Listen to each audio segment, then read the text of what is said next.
বৈষম্য বিরোধী ছাত্র আন্দোলনে শাহাদাত বরণকারী ভাইদের উদ্দেশ্যে আজকের এই আলিয়া মাদ্রাসা স্টুডেন্ট ঐক্য পরিষদ কর্তৃক আয়োজিত দোয়া মাহফিলে উপস্থিত রয়েছেন জনাব শ্রদ্ধাভাজন সভাপতি মহোদয় এবং শিক্ষা পরিবারের সম্মানিত সহকর্মীবৃন্দ এবং স্নেহের শিক্ষার্থীবৃন্দ ও সম্মানিত সুধী সকলকে আজ আমার পক্ষ থেকে, আমার প্রতিষ্ঠান বলরকানা রেডিয়াস আলিয়া মাদ্রাসার পক্ষ থেকে আমার ভাতিজা যে 5ই আগস্ট মাওনা বিজিবির গুলিতে আহত হয়েছে, তার পরবর্তীতে শাহাদাত বরণ করেছেন, তার পরিবারের পক্ষ থেকে সকলকে আন্তরিক কৃতজ্ঞতা এবং সকলের প্রতি শুভকামনা।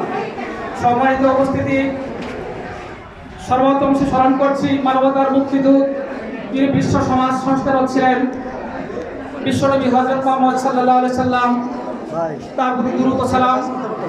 পাশাপাশি আজ আমরা যে স্বাধীন ভূখণ্ডে অবস্থান করছি, 1971 এবং 2024 জুলাই এবং আগস্টে যে সমস্ত ভাই এবং বোনেরা তাদের বুকে রক্ত ঢেলে দিয়ে বাংলাদেশকে বৈষম্য মুক্ত করার একটি দৃঢ় প্রত্যয় নিয়ে শাহাদাত বরণ করেছেন, সেই সমস্ত শাহাদাত ভাইদের প্রতি গভীর শ্রদ্ধা এবং তাদের জান্নাতের সুউচ্চ মাকাম কামনা করছি।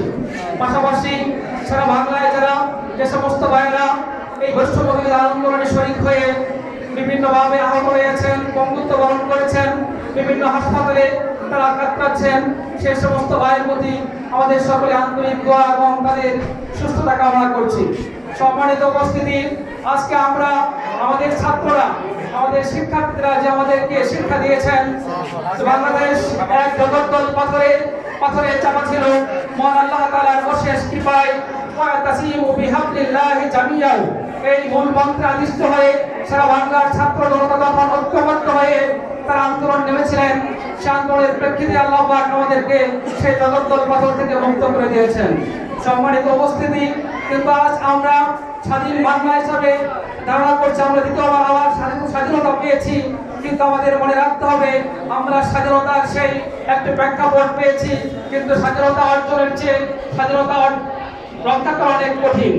আমরা যে যেখানে আছি, যার যার অবস্থান থেকে সেই বৈষম্য মুক্ত বাংলাদেশ গড়ার পথে সকলকে যার যার অবস্থান থেকে দায়িত্ব পালন করতে হবে, তবে আমাদের সেই স্বাধীনতা অক্ষুণ্ণ থাকবে, অন্যথায় আবার কিন্তু স্বাধীনতা ছিনতাই হয়ে যাওয়ার সম্ভাবনা রয়েছে।